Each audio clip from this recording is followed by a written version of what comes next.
Rabbi Meir Baal HaNes. Question, pourquoi c'est le seul qui a mérité de porter ce nom? Pourtant, on le sait qu'il y a eu beaucoup de tzadikim à qui Akadosh Baruch Hu faisait des miracles. Quand on dit Rabbi Meir, le maître du miracle, c'est un nom qui lui a été attribué de toutes les générations, mais c'est le seul. Par exemple, dans la Gemara, on nous raconte plein d'histoires à propos de Rabbi Hanina ben Dosa. Et lui aussi, il bénéficiait de toutes sortes de miracles. Par exemple, lorsque sa femme s'est trompée et qu'elle a mis du vinaigre à la place de l'huile pour les veilleuses de Shabbat, quand sa fille était catastrophée, le père l'a rassurée. Rabbi Hanina ben Dosa lui dit, mais quel est le problème? Celui qui a décrété que l'huile soit inflammable, il décrétera également que le vinaigre puisse éclairer. Ce n'est pas un problème. Ou encore Rabbi Hanina ben Dosa, lorsque sa femme mettait juste du bois dans le four pour montrer qu'elle cuisait la veille de Shabbat comme tout le monde des halot, alors qu'elle n'avait même pas de farine pour fabriquer du pain, sa voisine méchante est venue à l'improviste. Elle savait qu'elle n'avait rien. Elle n'avait rien à mettre à cuire. Alors pour lui montrer qu'elle n'allait pas se jouer d'elle et se moquer de ses voisines, elle vient et elle frappe à la porte. Et la femme de Rabbi Hanina ben Dosa, vite, elle s'enfuit et elle va immédiatement dans une chambre. Et l'autre, quand elle rentre directement à la cuisine, elle ouvre le four, et qu'est-ce qu'il y avait? Plein de halot. Elle lui dit, Madame Rabbi Hanina, vite, apporte la truelle pour retirer les plaques du four, le pain est en train de brûler. Et elle lui dit, oui, c'est pour ça que j'ai été chercher justement la pelle. Et la Gemara dit qu'elle n'a pas menti. Elle était habituée à vivre des miracles avec son mari, Rabbi Hanina ben Dosa. Alors pourquoi on ne l'appelle pas Baal HaNes? Et on le sait que toute personne qui se trouve dans la détresse, elle met l'argent à la tzedaka, elle allume une veilleuse. Les Vodo, les Ilou Nishmat, Rabbi Meir Baal HaNes ont pris Hachem en disant 3 mots. Elaha de Meir Aneni, le Dieu de Meir, réponds-moi. Et on sait qu'on est exaucé. Et la question est de savoir quel est le secret du mérite de Rabbi Meir Baal HaNes. Baal HaNes, ça veut dire qu'il est le maître du miracle. Alors l'explication est peut-être la suivante. Vous le savez que lui, Rabbi Meir, quand il était marié à une femme qui s'appelait Berouria, c'était une grande hachama. Elle était sage en Torah. Elle était la fille de Rabbi Hanina ben Teradion. Rabbi Hanina ben Teradion, c'est un grand Tana. Et sa fille Berouria était très intelligente, très cultivée.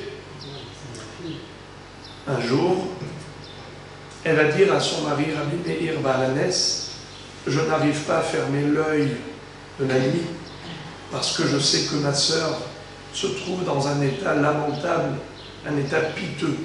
Lequel? Elle avait été installée dans une maison de prostituées. Depuis quand? Figurez-vous que son père, Rabbi Hanina ben Teradion, quand il a enseigné la Torah, malgré l'interdiction des Romains, il s'est fait attraper en flagrant délit. Ils l'ont enveloppé d'un Sefer Torah et ils l'ont jeté dans le bûcher. D'ailleurs, le bourreau avait eu l'ordre de lui mettre de la laine mouillée autour du corps et ensuite enveloppé de Sefer Torah pour faire durer davantage la souffrance.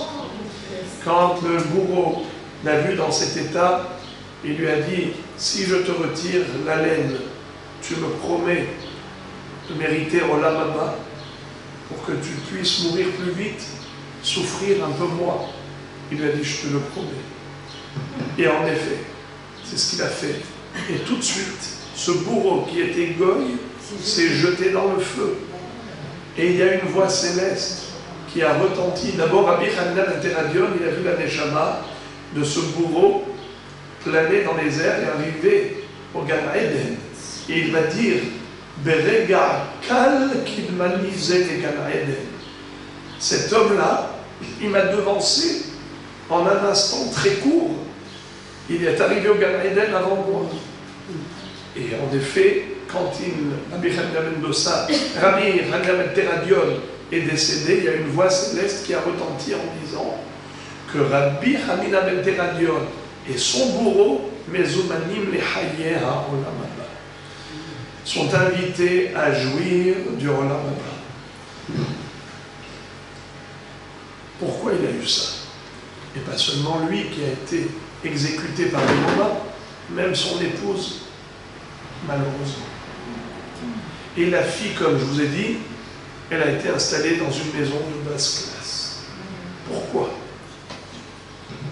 Nos maîtres de dire que Rabbi Hanina ben Teradion avait commis une erreur, c'est qu'il prononçait le nom d'Akadosh Baruch Hu et il l'épelait. Et on n'a pas le droit de prononcer le nom d'Hachem tel quel. Comme il avait fait cette Avera, pourquoi il l'a fait? C'était pour enseigner à ses élèves comment on décortique le nom d'Hachem, comment on le prononce. Mais malgré tout, étant donné que c'était en public, c'était considéré comme une Avera, comme un manque de respect pour Hachem. Sa femme a été condamnée par Akadosh Baruch Hu parce qu'elle n'a pas fait la remarque à son mari. En voyant que son mari commettait une erreur, il fallait qu'elle lui fasse remarquer. Et la fille, pourquoi? Qu'est-ce qu'elle a mérité? Qu'est-ce qu'elle a fait pour mériter un sort pareil? La fille d'un Tana? Réponse, c'est qu'un jour, elle marchait dans la rue. Des soldats romains l'ont aperçue. Et l'un disait à l'autre, tu as vu comment elle est jolie, ses pas sont très minutieux, regarde comment elle a des pas très méticuleux, elle a une démarche qui est très agréable. Alors, elle a essayé de s'appliquer davantage. Et c'est comme ça qu'elle a cherché à plaire à des soldats goy, à Kadosh Baruch Hu, qui tient rigueur aux tzadikim. Eh bien, dans ce monde, il leur a fait payer un paiement très lourd. Pourquoi? Parce que Hu veut que ces Neshamot arrivent complètement purs, sans la moindre tâche. Entre parenthèses, Rabbeinu Akadosh, quand il a entendu les psukim que chacun d'entre eux a récité avant de mourir, il a pas pleuré. Il a dit Ashrehem atzadikim shemizdamen lahem tziduk adin beshahat tziduk adin. Heureux sont les tzadikim. Ils ont été capables de réciter des psukim de tziduk adin. Vous savez c'est quoi tziduk adin? Accepter le décret divin, même s'il est douloureux. Quel était le passouk qu'il a récité, lui, Rabbi Hanina ben Teradion? Il a dit Hatsu tamin parolo kichol devachav mishpat. Dieu, tout ce qu'il fait, c'est la justice. Et elle, qu'est-ce qu'elle va dire de sa femme? Elle emuna ve'en avel tzaddik v'yachar. Dieu ne commet aucune injustice. Il sait ce qu'il fait. Et tout ce qu'il fait, c'est pour le bien.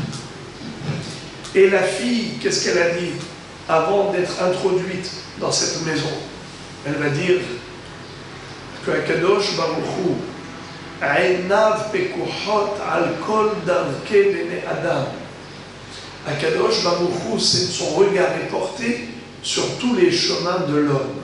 C'est-à-dire, même lorsqu'elle marchait, sa démarche n'a pas échappé à Dieu, quand elle a essayé de s'appliquer davantage pour plaire aux goïms, eh bien, Rabbi Akadosh a pleuré, a dit, tu vois les tzadikim, ils acceptent ce que Dieu décide. Ils acceptent ce que Akadosh Baruch Hu a décidé. Ils n'ont pas remis Dieu en cause. Ce que Akadosh Baruch Hu a décidé, c'est forcément juste et bien, même si on ne comprend pas pourquoi. La suite de l'histoire, c'est que Rabbi Meir Baal HaNes va dire à son épouse Bouria, tu veux que je délivre ta sœur, mais il faut un nes, car le gardien de prison ne me laissera jamais. Alors, il faut que Dieu m'aide, et pour qu'il y ait un miracle, il faut qu'elle soit méritante, et pour qu'elle soit méritante, il faut qu'elle soit pure, et pour être pure, il ne faut pas qu'elle se soit souillée, profanée dans cette maison. Alors qu'est-ce qu'a fait Rabbi Meir? Il va la tester pour savoir, pour voir si vraiment elle a su se préserver. Il s'est déguisé lui-même en cavalier romain et il est entré dans cette maison et il vient la voir et il lui propose la Havera. Elle lui dit, je suis indisposée, je ne peux pas maintenant. Alors il lui dit, je reviendrai la semaine prochaine. Il lui dit, pas du tout, il ne manque pas des filles qui sont belles. Pourquoi tu viens me voir? Mais laisse tomber, va voir d'autres. Alors il a compris qu'elle ne s'était pas souillée, qu'elle ne s'était pas profanée. Il a dit donc si elle est aussi méritante, je vais intervenir pour elle. Il va prendre une pochette d'argent, beaucoup d'argent, et il va voir le gardien. Il dit voilà, tu vois tout ça c'est pour toi. Pourquoi? En quel honneur? Il dit donne-moi cette jeune fille, libère-la. Tout cet argent, c'est pour toi. Il a dit, tu rigoles ou quoi? Si je me fais attraper et que je me fais tuer, à quoi cela va servir? Je vais gagner de l'argent, mais je ne pourrai pas en profiter. C'est comme si on disait au cheval, cheval, tu sais quoi? Laisse-nous te décapiter, mais on va te donner beaucoup de foie. Ah, ça ne sert à rien. Tu proposes au cheval du foin en lui disant mais laisse-nous te couper la tête. À quoi ça sert? Tu me dis prends beaucoup d'argent, mais tu sais très bien que je risque ma peau, je risque ma vie si je me fais attraper. Il lui a dit tu ne risques rien, n'aie pas peur. Si tu dis juste 3 mots, et la hanemeir aneni, eh bien tu ne craindras absolument rien, tu n'as rien à craindre, aucun risque. Il a dit, c'est quoi cette histoire? Il a dit, essaye, tente. Et qu'est-ce qu'il a fait? Il est parti dans l'arène où se trouvaient les chiens du palais royal, à qui on jetait en pâture toutes les personnes que le roi voulait condamner à mort. Alors il s'est mis à proximité, près de la porte, il a ouvert la porte, il est rentré. Mais bien sûr, il ne s'est pas mis dans un endroit trop risqué. Et tous les chiens qui se ruent vers lui pour le déchiqueter, mais tout de suite, il va dire « Elaha de Meir Aneni ». Il a dit ces 3 mots, et les chiens rebroussent chemin. Il a compris que ça marche. Il a dit « Marché conclu, tu peux me donner la pochette d'argent et tu prends cette jeune fille ». Plus tard, ça s'est fait savoir. Il s'est fait attraper. Et il a été jugé, condamné à la pendaison. Comme Raïssi et Marchemo, il paraît qu'il condamnait à tort et à travers. Alors, d'accord, et même là, ils ont voulu condamner un jeune juif. Et Kadosh Baruch Hu fait des miracles. C'est comme ça que, lorsque cet homme a été ramené devant le roi, qui, avec toute l'assistance qui était présente pour la pendaison, on lui a mis la corde au cou, et quand le bourreau devait tirer la corde sur la potence, la corde s'est cassée. Ils ont vu qu'il a murmuré quelque chose. Ils ont dit c'est peut-être un hasard. On lui met une nouvelle corde, plus solide. Et là encore, il murmure. et la corde se coupe. Troisième fois, Aouda, et la corde se déchire au moment où il tire dessus. Alors ils ont dit, c'est pas possible. C'est peut-être un magicien. Le roi le convoque et il raconte toute l'histoire telle qu'elle. Rabbi Meir est venu me voir. Il m'a proposé un marché et il m'a promis que rien ne m'arriverait. Ah bon? C'est le rab des Juifs qui t'a proposé ça? Alors c'est lui maintenant qu'on doit exécuter. Au lieu d'être impressionnés, ils vont donc jeter un avis de recherche, lancer un avis de recherche pour attraper Rabbi Meir Baalanes. Et il a dû s'enfuir. Il a eu un grand nez. La Gemara donne deux versions. Une version, c'est que quand quelqu'un l'a aperçu, il s'est mis à courir, il est rentré dans un restaurant en Goy, et il a mis là-bas, au McDonald's, un doigt dans la marmite, et il a sucé l'autre. Et donc ils ont dit, c'est sûr que c'est pas Rabbi Meir, parce qu'il mange du porc, et il mange du non-cachère, c'est pas possible. Et c'est comme ça qu'ils ont dit, bon, on l'a pas trouvé, il a dû s'enfuir quelque part. Rabbi Meir Baalanes était donc convaincu que grâce à lui, le miracle aura lieu, à tel point qu'il est prêt à s'engager vis-à-vis de ce gardien de prison. Il lui dit, tu peux dire Elaha de Meir Aneni, et tout ira bien pour toi. Donc il était le maître du miracle. Il pouvait même rassurer les gens par rapport à cette prière. Et la question se pose, comment est-ce qu'il était sûr que le nez arriverait grâce à lui?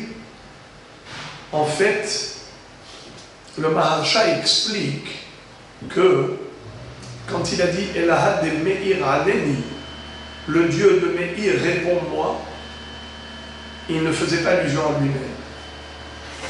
Il disait Dieu et Meir. C'est quoi le mot Meir? C'est or. Dieu éclaire le monde. Comment?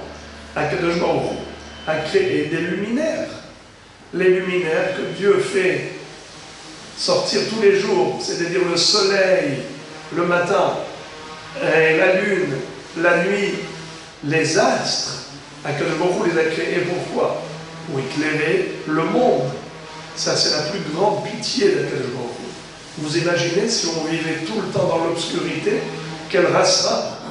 Hein, regardez le matin comment vous êtes heureuse de voir le soleil, surtout le soleil de Natalia, dans un ciel bleu, avec le bleu azur de la mer, et tout cela dans une harmonie comme ça qui se confond dans une contemplation, un paysage merveilleux qui n'arrête pas de rassasier l'œil d'Aaron et de réjouir le cœur. C'est pour ça que tous les matins, on fait la bénédiction du Yotzer. Yotzer Hameorot. Et là on dit Hameir La'aretz Veladarim Aleha Berachamim. Dieu éclaire l'univers avec tous ses habitants, toutes ses créatures jouissent de cette lumière que Akadosh Baruch Hu a créée par sa pitié.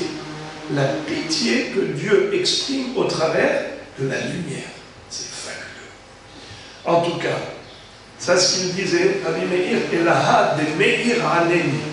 Ça c'est l'explication du Maharsha. Mais ce qu'on pourrait donner comme explication, c'est que Rabbi Meir, quand il a dit tu peux prier, le Dieu de Meir, réponds-moi, tu seras exaucé. En fait, quel est le secret là-dedans? Vous savez que à Purim, on a mérité un sauvetage miraculeux. On était en danger certain. Haman avait obtenu gain de cause. Le roi était d'accord d'exterminer tous les Juifs des 127 pays. Mais on a eu un mess. C'est que Akadosh Baruch Hu a envoyé Esther à Malka pour déjouer tous les plans de Haman. Et Chachamim vont dire dans la Mishnah comment Esther a sauvé le peuple juif, en fait, c'est parce qu'elle avait retransmis à Achashverosh que le complot de Bigtan va Teresh au nom de Mordechai. Mordechai, Mardoché, qui était assis à côté des deux gardes du corps, Bigtan et Teresh, ils parlaient une langue étrangère. Ils ne se sont pas défiés de la présence de Mordechai. Ils pensaient qu'ils ne comprenaient que la langue perse ou hébreu. Mais lui, il était du Sanhedrin. Il comprenait les 70 langues. Alors il a dévoilé à Esther le plan maléfique de Bigtan et Teresh qui complotaient d'empoisonner le roi. Quand Esther a transmis le secret à Achashverosh, il a tout de suite mené l'enquête qui s'est avérée vraie. En effet, c'est ce qu'il voulait, le tuer. Plus tard, quand Haman était venu pour demander au roi de pendre Mordechai, c'était au milieu de la nuit. Il a eu un cauchemar. Il s'est réveillé par un cauchemar terrible à Achashverosh. Dans son insomnie, il demande à lire le livre des Chroniques. Il a dit peut-être que Haman et Esther, si Esther a invité Haman, peut-être qu'il complote contre moi. Personne n'a de la sympathie pour moi. Personne ne vient me révéler les plans de Esther et de Haman. Pourquoi elle n'a invité que 2 personnes, Haman et moi, au banquet?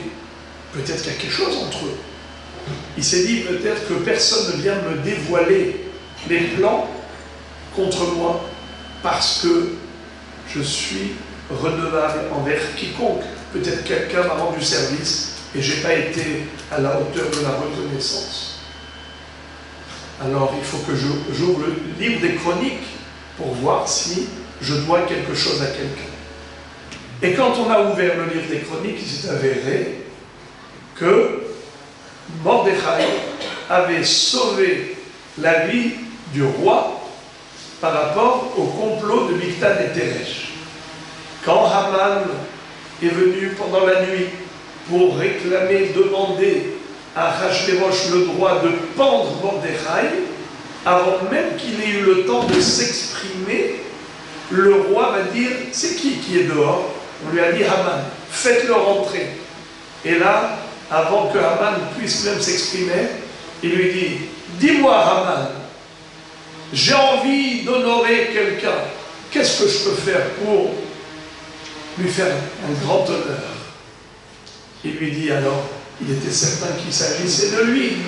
Alors il va exprimer tous ses fantasmes.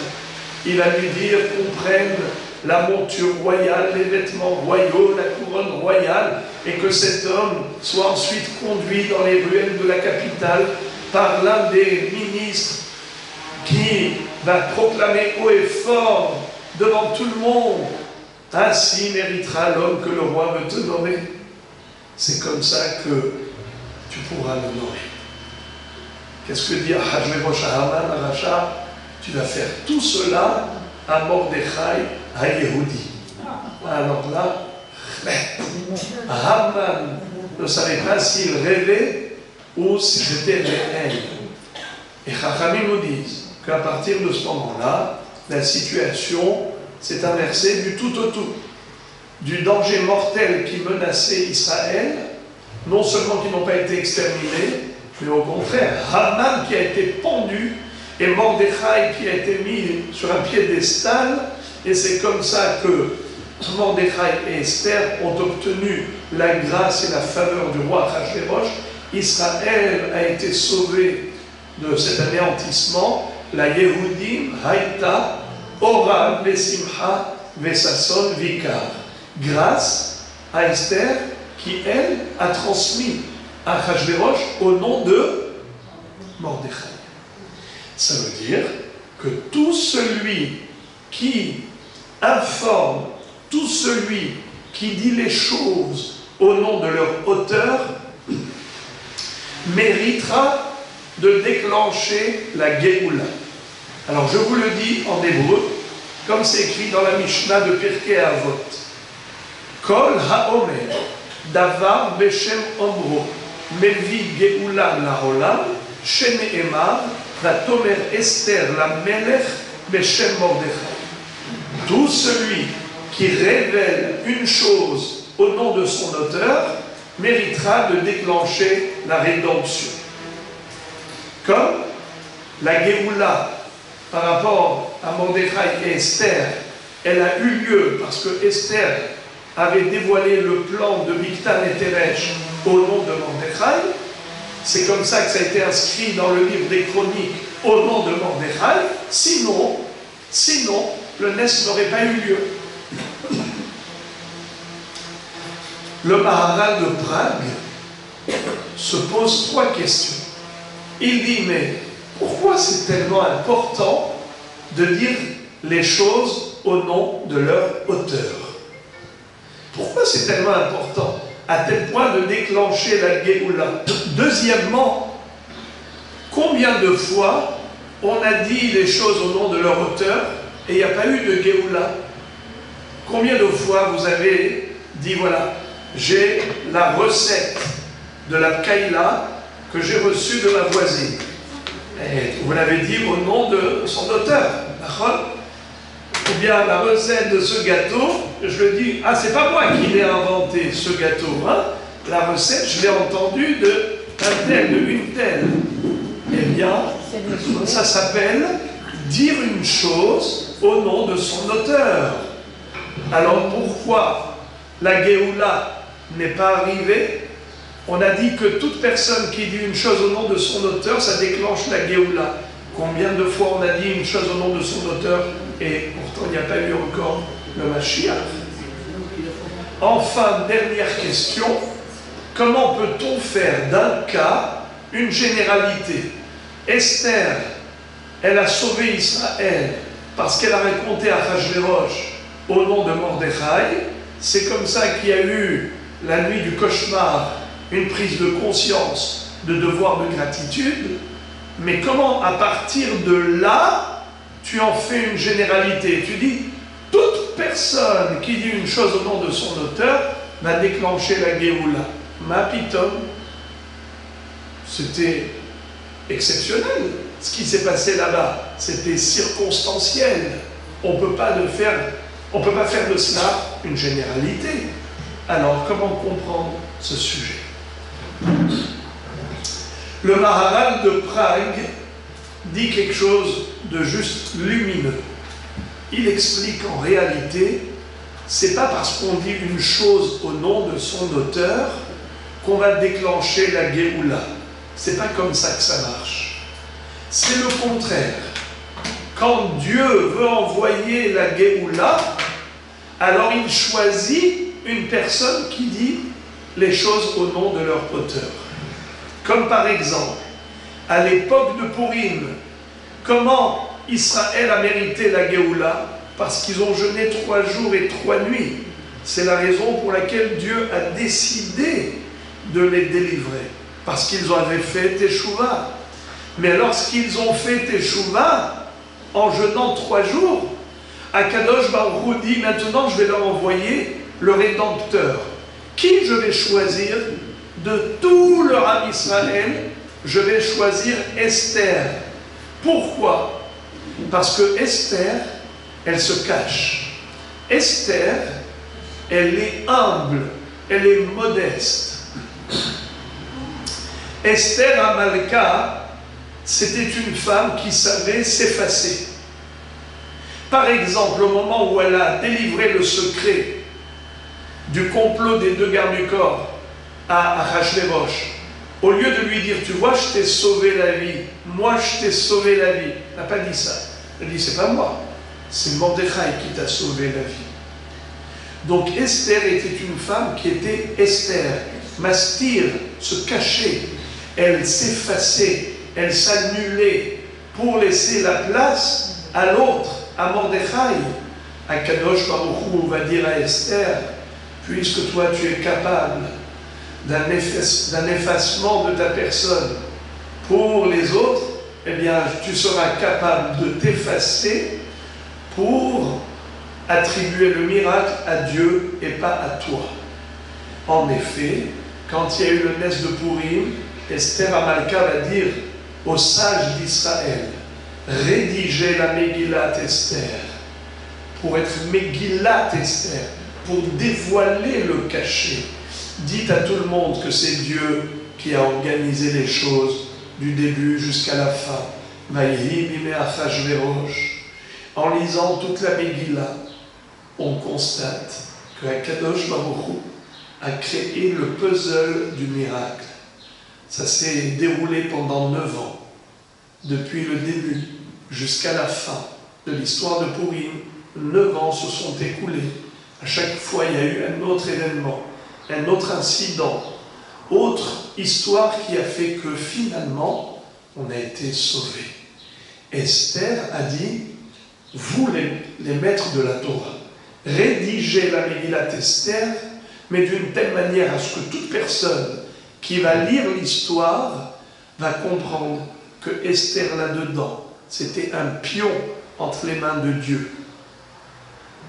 Akadosh Baruch Hu dit, je ferai le Nes par celui qui va faire du Kiddush Hashem. Il va dire, c'est Dieu qui a fait. Rabbi Meir Baal HaNes, lui, va dire, Elaha de Meir Aneni. C'est pas Meir, c'est le Dieu de Meir. Meir n'existe pas. La preuve qu'il était capable de s'effacer pour les autres, mais Rabbi Meir Baal HaNes, une fois, il était en train de donner un cours et qui se trouvait dans la Ezrat Nashim, une dame qui venait souvent écouter les cours de Rabbi Meir. Mais cette fois-ci, c'était très tard la nuit. Quand elle est rentrée chez elle, son mari était en colère grave. Il lui dit, mais où tu étais? Il lui a dit, le Rav a donné une dracha, mais cette fois-ci, c'était long. Alors il lui dit, je jure que tu ne mettras pas les pieds à la maison tant que tu n'auras pas craché sur la figure du Rav qui a fait la dracha. Alors, elle lui dit, mais tu es devenu fou. Il a dit, tu peux dire ce que tu veux, mais moi, j'ai déjà fait un éder, j'ai déjà prêté serment, tu ne peux pas rentrer à la maison. Elle se met à hurler, à pleurer. Ses voisines arrivent, qu'est-ce qui se passe? Elle leur raconte l'histoire. En attendant, elle est hébergée chez la voisine. Ils vont raconter l'histoire le lendemain à Rabbi Meir. Regardez dans quelle situation on se trouve. Rabbi Meir dit, c'est pas un problème. Moi, je vais me faire passer pour un malade. Comme quoi j'ai mal aux yeux. Et à l'époque, il y avait toutes sortes de pratiques de médecine douce. Dites-lui de se faire passer pour une guérisseuse et qu'elle vienne faire un abracadabra à côté de mon œil et qu'elle postillonne à ce moment-là. Et comme ça, elle pourra dire à son mari, qu'est-ce que tu voulais que je lui crache à la figure? C'est chose faite. Et comme ça, il va la laisser rentrer. Quand elle arrive devant Rabbi Meir, elle voit un homme, un ange. Elle dit, moi, je vais oser cracher sur un visage d'ange? Jamais de la vie. Elle lui dit, j'avoue que je ne suis pas doctoresse. Non, je ne sais pas soigner les yeux. Rabbi Meir lui dit, écoute, tu sais, j'ai appris que la salive, c'est excellent pour les yeux. Ça évite toutes sortes d'inflammations de l'œil, des conjonctivites. Alors, il lui dit, tu vas maintenant cracher 7 fois autour de l'œil, et je suis sûr que je vais guérir grâce à cela. Et c'est ce qu'elle a fait sur la demande de Rabbi Meir. Alors, après, Rabbi Meir lui dit, tu vas dire à ton mari, toi tu as demandé de cracher une fois, mais moi je l'ai fait 7 fois, la mehadrim mina mehadrim. Alors là, plus que parfait. Et c'est comme ça qu'elle a pu rentrer chez elle. Les élèves de Rabbi Meir ont dit, Rabbeinu, à tel point se rabaisser, il aurait été suffisant de nous raconter l'histoire, nous on aurait pris le mari, on lui aurait donné une bonne tréha pour qu'il fasse Atarat Nedarim, et c'est comme ça qu'elle serait rentrée chez elle, mais vous rabaissez à tel point. Vous savez quelle était sa réponse? Surprenante. Il va dire, vous savez, il y a quelqu'un de beaucoup plus grand que moi qui était prêt de s'effacer pour le shalom entre un homme et sa femme. C'est Akadosh Baruch Hu lui-même qui a écrit dans la Torah la paracha de Sota. Qu'est-ce que c'est que Sota? C'est une femme qui a été soupçonnée par son mari de l'avoir trahi. Et la Torah dit qu'à l'époque du Beth Amikdash, le mari devait l'accompagner. Et l'amener chez le Kohen. Et le Kohen allait retranscrire tout le sujet, tout le passage de Parashat Nasso, qui traite du sujet de la Sota, l'effacer dans l'eau, et ensuite le Kohen allait lui dire, si vraiment tu as trahi ton mari, avoue-le. Si tu avoues, eh bien tu pourras rentrer chez toi, il te donne le guet, chacun retourne chez soi. Mais si tu t'obstines à dire que tu es pur, que tu as été fidèle, et que ce sont des faux soupçons, eh bien, tu vas boire cette eau. Et attention, si tu as menti, cette eau aura un effet maléfique. Tes membres vont exploser. Les membres qui ont participé à la Avera, le ventre, les jambes. Alors, à ce moment-là, si elle avait réellement fauté, elle avouait. Sinon, ça pouvait, chas v'shalom, lui arriver. Eh bien, Akadosh Baruch Hu a dit d'effacer le texte de la Torah dans l'eau. Mais le nom divin figure dans ce passage. Le nom d'Akadosh Baruch Hu figure à maintes reprises dans cette paracha de Sota. Mais Akadosh Baruch Hu va dire, mieux vaut qu'on efface mon nom, juste rétablir la paix au sein du couple, au sein du foyer. Pour retirer toutes les tensions qui sévissaient dans ce ménage, Dieu était prêt à ce qu'on efface son nom. Rabbi Meir va dire, moi aussi, pour rétablir la paix dans ce couple, j'étais prêt à ce qu'on me crache à la figure. Ce n'était pas la première fois que Rabbi Meir, pour le Shlom Bayit, allait intervenir au détriment de son kavod. Il avait des voisins qui se disputaient tous les vendredis. Mais alors, tous les vendredis, c'était Kassa. C'était les grandes scènes de ménage. Boum, boum, boum. Il y avait d'un côté le mari, il envoyait les missiles, et elle envoyait Kippat Barzel, et c'était les assiettes qui allaient dans tous les sens. Alors il a dit, c'est pas possible. Qu'est-ce qu'il fait Rabbi Meir? Il dit, je veux calmer le jeu. Alors, il va le vendredi, il frappe à la porte. Vendredi matin, bonjour. Rabbi Meir, qu'est-ce qui nous vaut l'honneur de votre visite? Il dit, regardez, je cherche un endroit calme pour étudier. Est-ce que je peux me permettre d'étudier chez vous un petit café et je ne veux pas vous déranger? Et Rabbi Meir, il passe la journée là-bas. Et avant Shabbat, avant l'allumage des nérotes, il s'apprête à partir, mais toute la journée, ils ont dit, on ne peut pas se disputer à côté de lui. Alors il parlait tout doucement, avec respect l'un à l'autre, il y a pas eu de dispute. Le vendredi suivant, à nouveau, il revient, il toque à la porte, la même requête. Il dit, c'était merveilleux vendredi dernier, quel kiff chez vous, c'est le calme absolu. Et c'est comme ça que Aouda, et une troisième fois, après le troisième vendredi, avant Shabbat, Rabbi Meir entend la voix du Satan. Le Satan va dire, malheur au Satan. Rabbi Meir l'a renvoyé de cette maison. Ça veut dire que dans cette maison, il y avait le Satan. Il y avait la dispute, la querelle. Quand il a imposé le shalom, le mot shalom, c'est le nom d'Akadosh Baruch Hu. Dieu s'appelle shalom. Vaïkra lo Hashem shalom. C'est pour ça qu'aux toilettes, on n'a pas le droit de dire le mot shalom. Eh bien, comme il a mis le shalom, il n'y avait plus de Satan. Rabbi Meir Balanès, à nouveau, c'est lui qui se rabaisse pour établir le shalom au sein d'Israël. Et bien que de Baruch dit, si toi, Rabbi Meir, tu t'effaces pour les autres, tu sauras t'effacer pour moi. Tu ne diras pas, c'est Meir qui a fait le miracle. Tu vas dire, Elaha de Meir Aneni. C'est le Dieu de Meir qui nous a délivrés. Bien, mon rêve et Rabotai, regardez ce qui s'est passé hier. Le 26e jour du Romer. 26, c'est le chiffre, c'est comme ça qu'ils ont écrit, c'est le nom, c'est la Gemataria du nom divin. Le 26e jour du Romer, Akadosh Baruch Hu nous a débarrassés du pire ennemi.